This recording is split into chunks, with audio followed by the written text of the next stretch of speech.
Hello everyone, welcome back to the workshop here at Rathbone Manor. One type of tool that I do like to pick up from the flea market or car boot sale are tools that were once owned by a company, or in this case were military issue. You may be able to see here we have the little arrow here, arrow marks, so these were military issue at one point during the war. This has got, I think it's got about 1943 on it.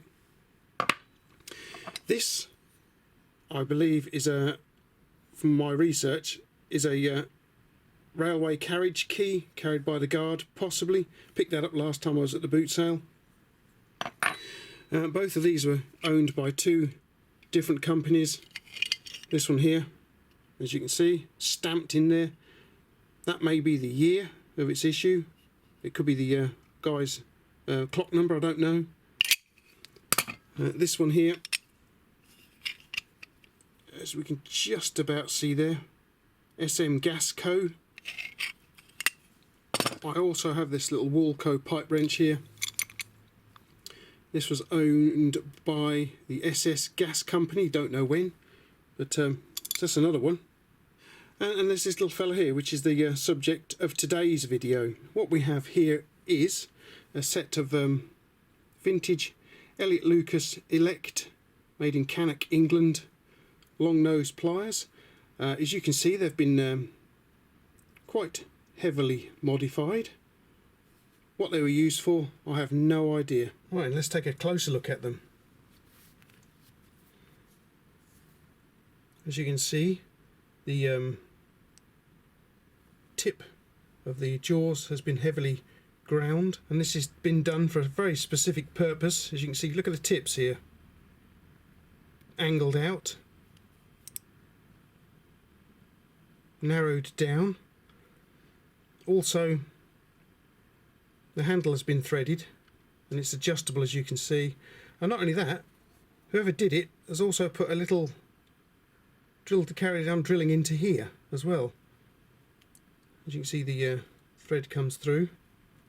We can adjust it. So obviously, I would imagine this was used to hold something possibly in the open position.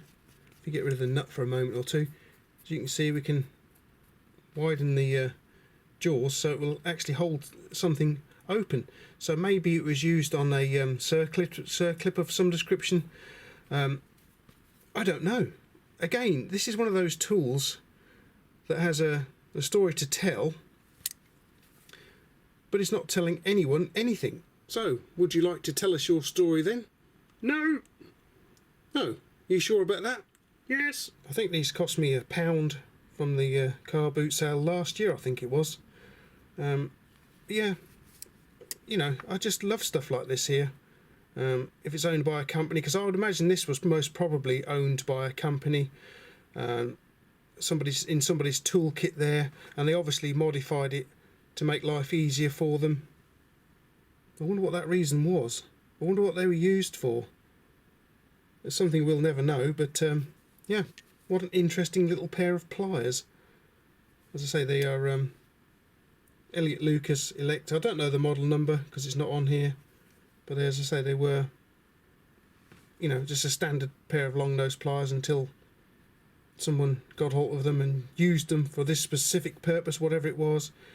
I would imagine they probably took them home when they left the company. Maybe they retired from the company. Don't know. Maybe they left the company, but they obviously thought, you know, they're a great pair of pliers. I'm taking them home with me. And then in somebody's shed, they got rid of them to the guys that sold me. I don't even know what stall I got them off now. I just dive through boxes of tools with my gloves on there and see what I can come up with, really. I'm always on the lookout for stuff like this. Modified. I've got quite a few tools with people's initials on them, so that's another interesting piece of history there. But yes, what on earth was this used for, I wonder? As I say, I think maybe possibly circlips, holding circlips open, maybe. You know, because you can set the gap with the thread here, so you can wind it open, and it will keep the circlip open while you pop it onto whatever you need to pop it onto. Now, as you might guess, I haven't got any, or at least I can't find any circlips that I was looking for in my shed there that might fit onto here. But I would imagine personally there would be this style of circlip that you see right here, the open style ones here, because I think they would fit into the jaw quite nicely, and then you could just hold them open while you applied them to wherever they were going to. But yeah, an interesting tool.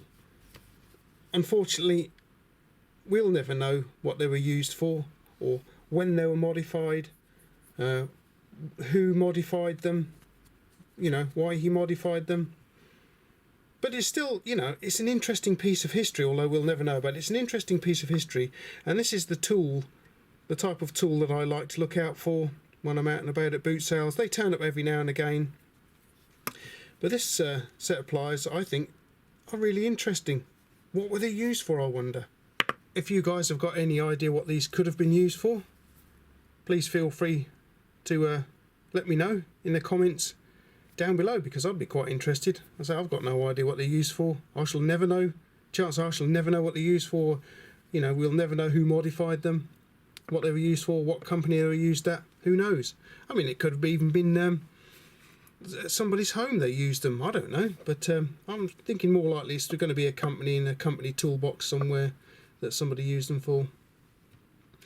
Alright then guys, well I hope you enjoyed popping over to the workshop here and taking a look at these very interesting modified pliers. I say I'm going not tomorrow, but next Sunday, hopefully, weather permitting. I'm hoping to get out to the boot sale again, where I'll be going through boxes and boxes of tools, see what I can find. Hopefully I can find something as interesting as these again. Okay then guys, well thanks for popping over, thanks for taking a look, and thanks for watching.